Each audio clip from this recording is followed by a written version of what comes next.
So, have you ever struggled, and I mean really deeply struggled, to pass a positive habit on to the next generation? Oh, absolutely. It's a classic problem. Right. Like, think about it for a second. Whether it's your own child or a younger sibling or maybe a mentee at work, you found this incredible thing. Like a new routine or a diet. Exactly. A morning routine, a way of eating, a productivity hack, or a mindfulness practice. And it has completely rewired your life for the better. Yeah, you feel amazing. So naturally, from a place of pure love and enthusiasm, you just want to hand them that gift. And what happens? They push back hard. It completely backfires. We have all been there. You try to lovingly force something undeniably good onto someone and they just dig their heels in. They reject it, sometimes with an intensity that is honestly baffling. Totally baffling. You are offering them the keys to the kingdom and they are basically slamming the door in your face. Yeah, it is the universal paradox of mentorship and parenting and honestly just human psychology. The harder you push the good thing, the faster the recipient runs in the exact opposite direction. Which is so frustrating. It is. It's like we completely forget Right. what it feels like to be on the receiving end of unsolicited life advice. I mean, we forget the biological and psychological resistance that automatically flares up when our autonomy is threatened, even if it's threatened by something healthy. Yeah, that tension, that exact friction between wanting the best for someone and actually facilitating it without alienating them is what we are exploring today in this deep dive. And we have some incredible material to go through. We really do. We are pulling from an incredibly fascinating stack of source material. At the center of our deep dive is a YouTube video transcript and the broader teachings of Osman. He is known online as the blind Muslim yogi. Right. And I want to set the stage properly here because Osman's background is just staggering. It's unlike anything else we've looked at. It really is. He is a master-level bioenergy healer with telepathic healing capabilities. Yeah. He utilizes the principles of quantum entanglement and specializes in critical care, recovery, and terminal illnesses. Which is heavy stuff. Seriously. We're talking about someone who has been practicing healing as well as highly advanced yoga and meditation for 50 years. 50 years. Wow. Yeah, he attained his first samadhi experience at the age of 19, and he has studied extensively across schools of thought from the Far East, the Middle East, and the West. And his practice schedule is intense. Unbelievable. At certain stages of his life, his intensive practice extended up to 18 hours a day. And even now, he practices a minimum of 8 to 10 hours a day just to, as he puts it, sharpen the sword. Which perfectly explains why his insights are so uniquely valuable. I mean, his entire mission is to encourage people toward a scientific, result-based, and simplified methodology derived from these ancient yoga and meditation sciences. He wants to make it accessible. Exactly. He has spent a lifetime tirelessly trying to simplify incredibly complex protocols to help people achieve results as easily as possible. He's really aiming to revive lost sciences that can improve health, peace of mind, social life, relationships, and finances. And now, it is crucial to mention right up front, Osman is permanently blind. He actually lost his sight recently, in May of 2023. That's an important detail. It is. You'll notice in his teachings that he frequently uses highly visual language. He does this because he lived with full eyesight as a normal person for the vast majority of his life before 2023. So his frame of reference remains deeply visual. That makes total sense. It's such an important context. Yeah, and I also need to state a strict disclaimer that Osman himself insists upon. While he offers these teachings and therapies based on ancient sciences and natural therapies, they are never under any circumstances a replacement for medical treatment. Right, he's very clear about that. Very clear. If you have a medical condition, you must seek a licensed medical professional. His energy healing services are complementary. They're designed to enhance whatever might be lacking in conventional medical fields, not to replace them. Because of his incredibly high success rates over 50 years and the intensive, grueling hours he puts in, his private, premium energy healing services are not inexpensive. No, they are not. But, and this is a huge but, he offers extensive, unique advice, direction, and techniques on yoga and meditation entirely for free on his YouTube channel. He really withholds nothing there. In fact, you can go to his website, yogawellness786.com, right now and download a completely free 5-minute yoga and meditation program. Which is amazing. It is. If you want paid live daily video lessons, one-on-one consultations, or group sessions, he has a Patreon for that. But the foundational wisdom we are discussing today is freely offered to the world. Exactly. Our mission today is to unpack his advice on how to introduce these ancient wellness practices to modern children. Because his approach is highly counterintuitive. It completely flips the script on how you might expect a 50-year yoga master to handle resistance. I mean, he has decentered his own massive expertise to find what actually works for the developing human brain. Okay, let's unpack this, because where he starts with children in meditation actually made me pause. It made me question the practicality of his advice. Oh, really? Yeah. According to Osman, you can introduce meditation to kids when they are incredibly young. We are talking 5 or 6 years old, just kindergarten age. That does sound young. And I have to push back here before we even get into the weeds. Have you spent time with a 5-year-old recently? I mean, yeah, they are chaotic. Getting them to sit still for a meal is a Herculean task. Asking a kindergarten teacher how long a 5-year-old can sit in quiet meditation, well, it sounds like a recipe for a forced timeout, not a spiritual awakening. How is he actually executing this? I get that. It sounds impossible if you are looking at it through the lens of adult meditation. But the key to Osman's method is the dosage and the mechanism. Okay. He says they only need to start with about 2 minutes a day. Just 2 minutes. Just 2 minutes. And he backs this up with thousands of years of yogic thought, arguing that children are actually the absolute best meditators. Really? Yeah. To understand why a 5-year-old can meditate better than you or I can, we have to look at the neuroscience of the developing brain. It actually perfectly mirrors what the ancient yogis described. Well, I want to hear the neuroscience, Yeah. because my assumption is that an adult brain, which is fully formed, would be much better at directing focus than a brain that is still basically under construction. What's fascinating here is that the under-construction nature of the child's brain is exactly what makes them so adept at this. Interesting. Osman points out that children have innocent minds. In neurobiological terms, we can translate that to a highly plastic state with a relatively quiet default mode network, or DMN. The DMN, right? Exactly. The DMN is the network in your brain responsible for mind-wandering, self-referential thoughts and rumination. If we look at the Huberman Lab podcast, specifically the episode featuring Professor Andrew Huberman talking with Dr. Amishi Ha on focus and attention, she breaks down how adult attention is constantly hijacked by internal stressors. Oh, I heard that one. Right? As adults, we have decades of entrenched reactive neural pathways. We have mortgages, relationship politics, career anxieties.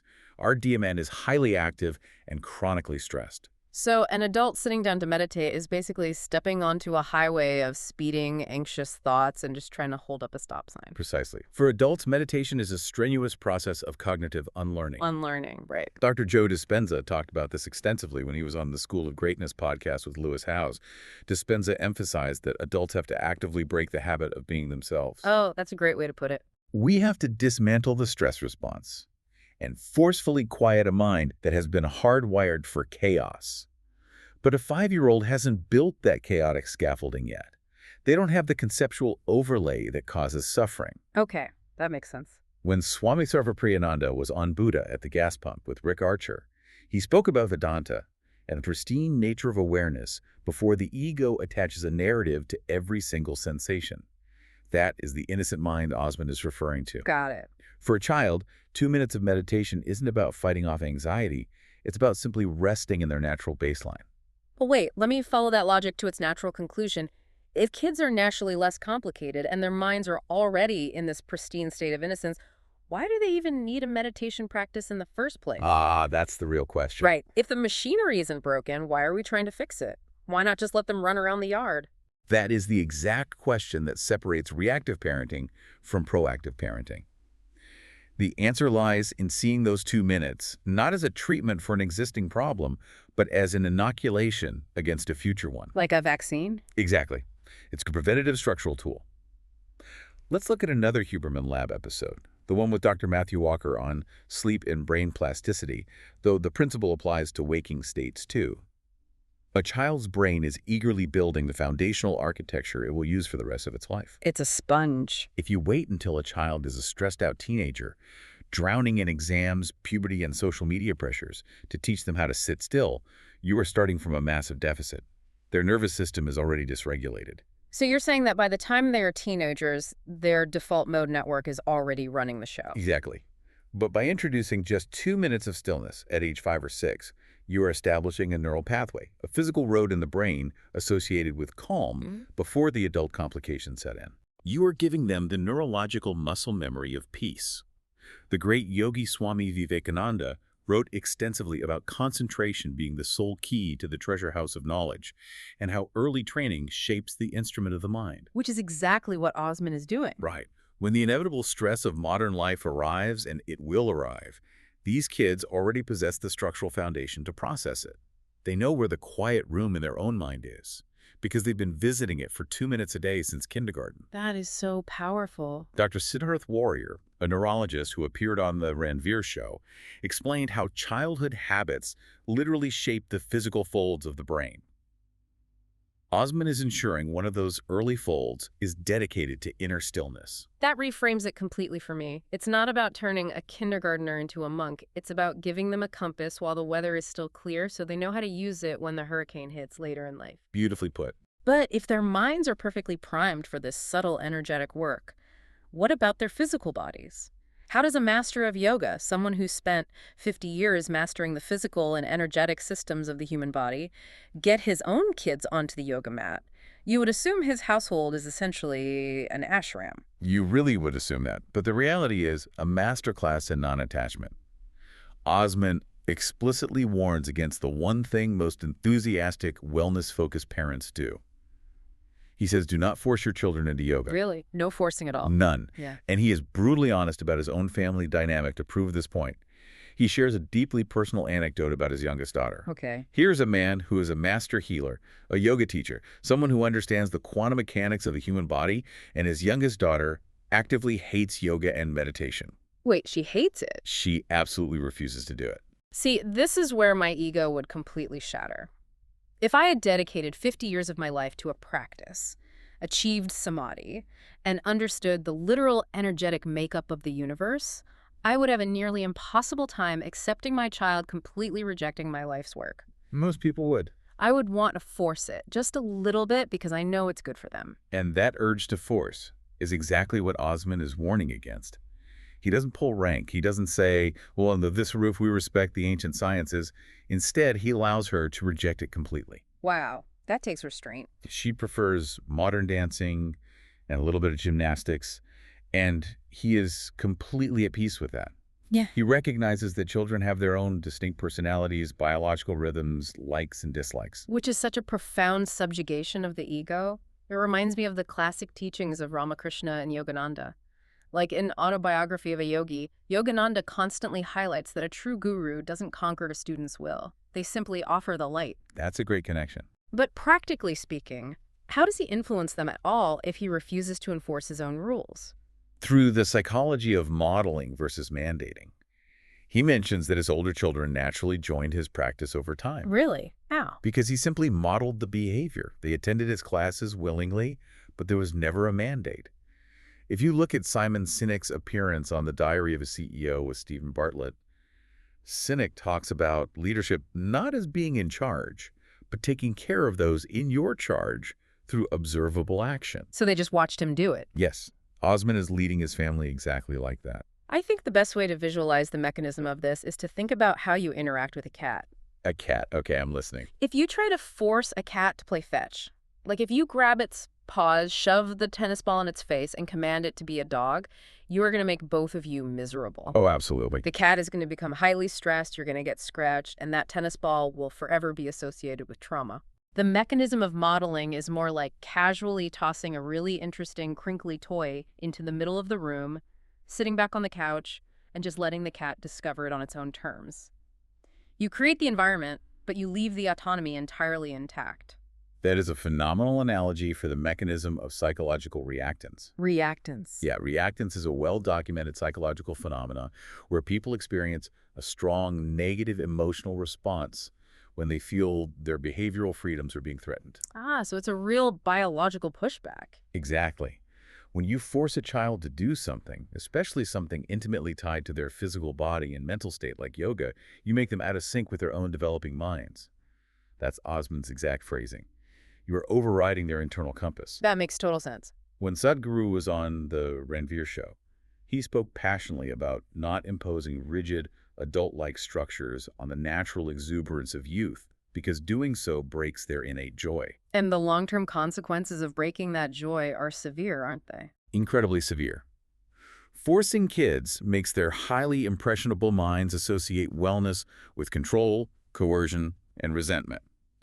Dr. Russell Kennedy, a medical doctor and neuroscientist, was on the Mel Robbins podcast talking about how childhood anxiety and trauma are literally trapped in the body. Oh, wow. If you force a child into a physical discipline, their nervous system associates that discipline with a threat state. Think about the listeners tuning in right now. How many of you dropped a habit the second you moved out of your parents' house? Oh, so many. Maybe it was playing the piano, attending a specific religious service, or playing a sport. The moment you gained autonomy, you dropped it. Not because the activity itself was inherently bad, but because your nervous system had mapped it to the feeling of being controlled. Osman is acting as a fear wall against that resentment. Oh. He is protecting the overarching concept of wellness for his daughter, even if it means sacrificing his specific brand of wellness, which is yoga. He knows that if she finds joy in modern dance, she is still moving her body, she's still connecting with her breath, and most importantly, she is maintaining her autonomy. Precisely. When legendary music producer Rick Rubin was on the Joe Rogan Experience, he talked about this in the context of creativity. How you cannot force a piece of art into existence. You simply prepare the environment and allow it to arrive. I love that. Osman is treating the development of his children with that same reverence. You prepare the environment and you allow the human being to arrive. So, if a 50-year yoga master isn't forcing yoga or intensive meditation on his kids, where is he actually directing his parental push? Because he isn't completely passive. Right. Definitely not passive. If you had to guess the #1 habit a master bioenergy healer wants to instill in a child, you'd probably guess breath work or a strict organic diet or some specific sequence of stretching. You would think so. But his #1 recommendation, the habit he prioritizes above literally everything else, has absolutely nothing to do with the physical map. No, it doesn't. And this might be the most fascinating revelation in the entire transcript. Osman boldly states that the absolute strongest habit to introduce to a child, even better than yoga, even better than meditation, is reading. Reading. I have to say, my jaw dropped when I read that. A man who achieved samadhi at 19 says, go read a book. It's brilliant. He recommends starting as young as kindergarten. You take them to the library, you get picture books, nursery rhymes, and you make it a ritual of swapping out 5 to 10 books at a time. He leans into the classic concept that readers are leaders, pointing out that readers generally make up the top 5% of successful people in the world. Which is very true. Robin Sharma echoed this exact sentiment on the School of Greatness podcast with Lewis Howes, detailing how an obsession with reading is the common denominator among almost all visionary leaders. But what I find deeply compelling about Osman's approach is the mechanism of how he cultivates this. Okay, tell me more. It's not just a lofty ideal. It involves highly specific parental sacrifices and a profound lack of judgment regarding the content. Yes, let's talk about the content, because this is where he completely shatters the stereotype of the ascetic spiritual teacher. He talks about investing his own time and money to buy the books his teenagers were actually interested in. Right. He didn't hand them dense philosophical texts, he didn't hand them the Upanishads, or even Yogananda's autobiography of a yogi. He bought his daughter the Vampire Diaries. Which is hilarious. He bought his son Dragon Stories. When the movies came out, he bought them Harry Potter and the Lord of the Rings. Which is the ultimate expression of that anti-force philosophy we just discussed. He is applying the exact same logic to their cognitive development that he applied to their physical development. So just letting them lead. You don't force the content. You nurture the habit. You meet them where their brain naturally wants to go. But I have to play devil's advocate here. From a purely spiritual or energetic perspective, how does reading a teen romance novel about vampires qualify as a foundational wellness habit? On the surface, that doesn't seem very yogic. It seems like pure escapism. On the surface, perhaps. But we have to look under the hood at what is neurologically required to read a book. Reading a sustained, linear narrative requires intense, directed focus. Okay, that's true. It requires the active, continuous generation of imagination. You're translating abstract symbols on a page into a lived internal world. And most importantly, it requires deep physical quiet. You do have to sit still. You have to sit still and direct your cognitive resources toward a single point for hours at a time. Those are the exact same foundational mechanisms required for an advanced meditative mind. Reading is essentially a Trojan horse for meditation. So, what does this all mean for the brain itself? How is reading a fantasy novel fundamentally different from, say, watching a fantasy movie or scrolling through short form videos about dragons? The difference is night and day from a neurochemical perspective. When Dr. Anna Lemke, the author of Dopamine Nation, was on the Huberman Lab podcast, she detailed how modern technology, specifically scrolling and short-form content, creates rapid, jagged spikes in dopamine, Which feels good in the moment. but ultimately downregulates our dopamine receptors, leaving us anxious and depleted, defragments our attention. Right. Johann Hari discussed this beautifully on The Diary of a CEO with Stephen Bartlett in his episode about stolen focus. Hari pointed out that reading a physical book is one of the only activities left in modern society that demands linear, sustained attention, which physically repairs the brain's ability to focus. So, by handing his kids a copy of Harry Potter, Osman isn't just entertaining them, he is training their brain's hardware. Exactly. He's building the neural scaffolding for sustained focus and stillness, but he's using a delivery mechanism, wizards and dragons, that a teenager actually finds intrinsically rewarding. He decentered his own preference for ancient scriptures because he recognized that the vehicle didn't matter nearly as much as the destination. And the destination is a focused, imaginative, quiet mind capable of sustained attention. That's incredible. When Naval Ravikant was on the Joe Rogan Experience, he gave a piece of advice that perfectly mirrors Osman's approach. He said, "Read what you love until you love to read." I love that quote. The habit itself is the ultimate goal. Dr. Tara Swart, a neuroscientist who appeared on the Mel Robbins podcast, explained how learning and reading physically change the brain through neuroplasticity, keeping the cognitive machinery flexible and resilient against aging and stress. And we can't gloss over the very practical advice Osman gives to parents who might be listening to this and thinking, well, buying a stack of new hardcovers every week for 3 kids is incredibly expensive. He addresses the socioeconomic reality of this directly. He does. He states clearly that if money is an issue, the local library is completely free. But, and this is a crucial point, it still requires a massive sacrifice. A sacrifice of time. Exactly. Instead of sacrificing money, the parent must sacrifice time. You dedicate a Saturday morning, even if you are an incredibly busy entrepreneur or a healer working 18-hour days, to physically take them to the library. You make it a non-negotiable anchor in your family's routine. Which perfectly illustrates his overarching theme. Building habits in children is not a passive activity. It is a shared investment. Right. You have to be there. You cannot just command a child to read, point to a dusty bookshelf, and walk away. You have to facilitate the environment. You have to show up on that Saturday morning. Yes. Tony Robbins talks about this a lot regarding state management. You have to physically alter the environment to induce the state you want. By taking them to the library, you are changing their physical state to encourage the cognitive habit. The habit is built in the shared investment, not in the mandate. But here is where Osman makes a brilliant pivot in his philosophy. Okay. Expanding a child's mind through reading is incredibly vital, yes. But he recognizes that absolutely none of these habits, not the deep reading, not the modern dancing, not the 2 minutes of meditation, can happen if the foundational biological hardware of the human body is failing. Which brings us to the physical body. And this is where Osman points to what he sees as a massive, catastrophic modern crisis. Right, because if you are exhausted, your brain literally cannot perform the complex cognitive task of translating text into imagination. So Osman looks at the comprehensive system of yoga.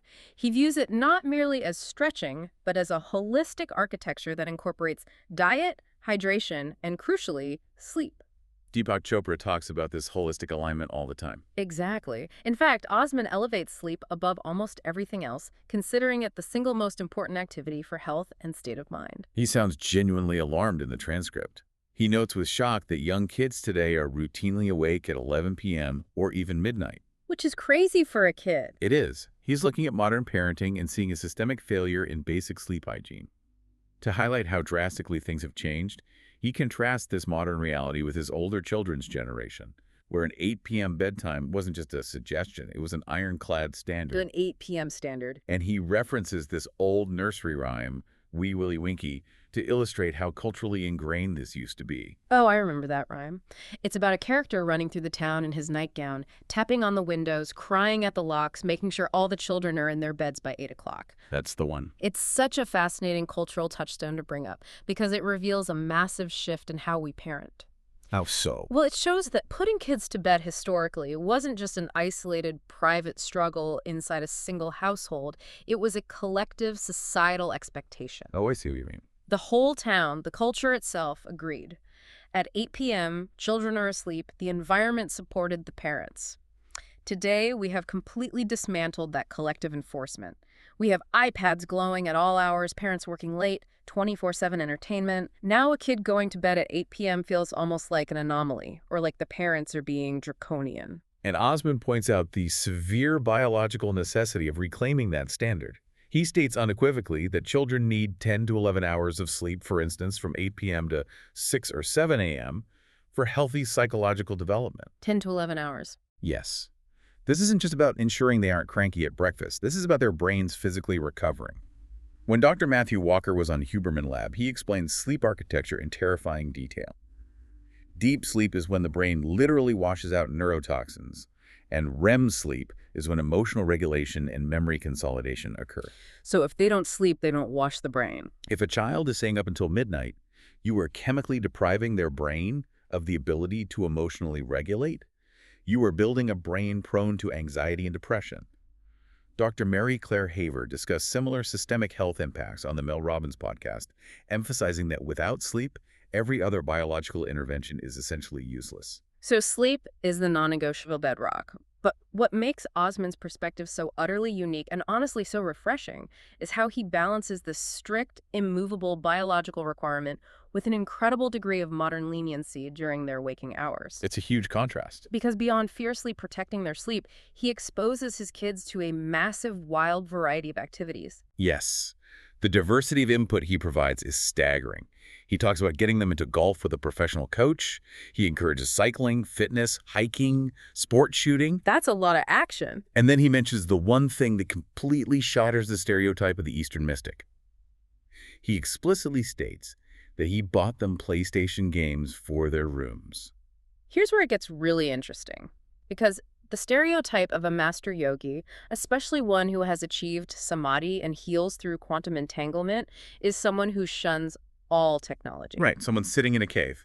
We picture a strict ascetic who bans screens, eats only roots, and wakes his children up at 3 a.m. to meditate in the freezing cold to build character. But Osman is actively providing video games. I have to push back again, though. How does a man who understands that short-form dopamine spikes ruin the brain justify putting a PlayStation in a child's bedroom? It comes down to understanding the critical difference between strict asceticism and sustainable balance.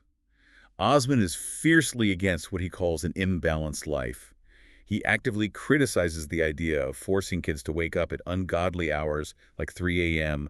for rigorous spiritual practice. It's just too much. If you connect this to the bigger picture, Osman's philosophy reveals what true, advanced yoga is really about in a modern context. It's not about asceticism for the sake of suffering. You know, when Firas Zahabi, the legendary MMA coach, was on the Joe Rogan Experience, he talked about the danger of extreme intensity. Oh yeah, he's great on training philosophy. He argued that consistency beats intensity every time. And if you push a biological system to its absolute limit every day, like waking a kid up at 3 a.m. to meditate, you will inevitably break the system. So the PlayStation is a pressure release valve. It's a pressure release valve, and it's a recognition of the world they actually live in. When Arthur Brooks was on Rainn Wilson's Soul Boom podcast, they discussed the science of happiness. Brooks pointed out that isolating yourself from the modern world doesn't make you holy. It often just makes you alienated. That is a great point. Mo Gaudat echoed this on The Diary of a CEO with Stephen Bartlett, discussing how we must find an equation for happiness that includes the modern variables we are surrounded by. Osman lets them play PlayStation because he wants them to explore their own interests and experience joy in the context of their peer group. He literally uses the phrase, "let children be children." Which actually aligns with some of the more esoteric warnings in the yogic tradition. Like, I'm thinking of Gopi Krishna's writings on Kundalini awakening or Dr. Bonnie Greenwell's discussions on Buddha at the gas pump. Yes, exactly. They constantly warn that if you force energetic or spiritual practices on a biological system that isn't rounded, balanced, and integrated into normal reality, it can cause severe psychological distress.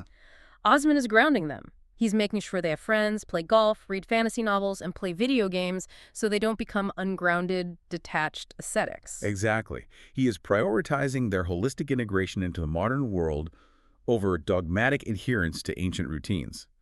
Swami Mukundananda touched on this beautifully on the Ranveer show, explaining that true mind management means being able to remain peaceful in the midst of a chaotic modern city, not just in a silent cave. Osman is raising kids who can thrive in the city. It's just a brilliant synthesis. It is ancient quantum-level wisdom, completely adapted for the messy reality of raising a teenager in the 21st century. It really is. Give them a foundation of stillness early on with just 2 minutes a day. Let them find their own physical expression without forcing your own preferences. Feed their minds with whatever books they're actually interested in reading to build the machinery of focus. Allow them to play and be normal kids. And for the love of everything, make sure they get 11 hours of sleep so their brains can actually process it all. It is a profound blueprint for reducing friction in parenting. By stepping back, subjugating his ego, and not forcing his own expert-level preferences, he actually creates the optimal, stress-free environment for his children's nervous systems to thrive. The paradox of not forcing it. The beautiful irony here is that by not forcing wellness, he practically guarantees it. Mayim Bialik discussed this exact dynamic on Soul Boom, highlighting how the neuroscience of parenting shows that warmth and autonomy yield far better resilient outcomes than authoritarian control. Which brings us perfectly to our final thoughts on how to actually apply this ancient meets modern wisdom to our own lives. Because there is an immense amount of actionable philosophy to distill here for the listener. Let's summarize the core takeaways. First, if you want to introduce kids to healthy habits, recognize that their neurobiology is already naturally suited for mindfulness. Their innocent minds are primed for it. They don't have the baggage yet. Right. But the exact moment you push them, the moment you mandate an activity and remove their autonomy, you trigger psychological reactance and create resistance. Second, elevate the cognitive machinery.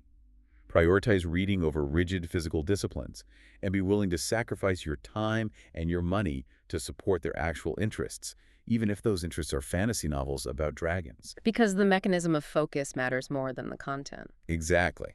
Third, expose them to a wide, eclectic variety of modern activities, from golf to video games, to ensure they live a balanced, grounded life. And above all else, fiercely, unapologetically protect their sleep. 10 to 11 hours is biologically non-negotiable for their psychological and physical development. Absolutely. And for anyone listening who wants to dive deeper into Osman's teachings or experience his methods directly, you should absolutely visit his website at yogawellness786.com. It's a great resource. It really is. Remember, you can download his 5-minute yoga and meditation program there completely for free. It's an incredible tool. And if you are looking for more intensive guidance, check out his Patreon channel for paid live daily video lessons, one-on-one consultations, and group sessions. He is a phenomenal resource for bridging the gap between ancient quantum sciences and modern biological reality. I highly recommend exploring his material. It challenges so many of our modern assumptions about force, effort, and healing. But before we go, I want to leave you, the listener, with a final provocative thought to mull over.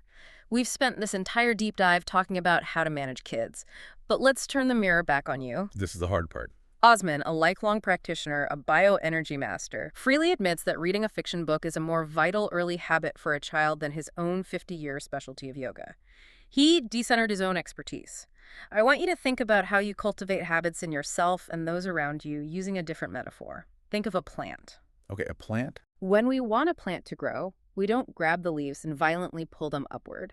That is forcing a habit, and it damages the roots and kills the plant. Instead, we water the soil, we make sure it has sunlight, and we step back, protecting sleep, modeling calm behavior, and reading that is watering the soil. This raises an important question. What are you pulling on in your own life? Exactly. What foundational, ridiculously simple habit, maybe it's just going for a walk without your phone, or simply getting into bed at 8 p.m., or reading a fiction book just for the sheer joy of it. What simple soil watering habit are you neglecting right now because you are too focused on forcing complex, expert-level routines onto yourself or the people around you? Are you exhausting yourself, pulling on the leaves, when you should just be tending to the roots? Take a breath, let go of the force, and just let the growth happen. We'll see you next time.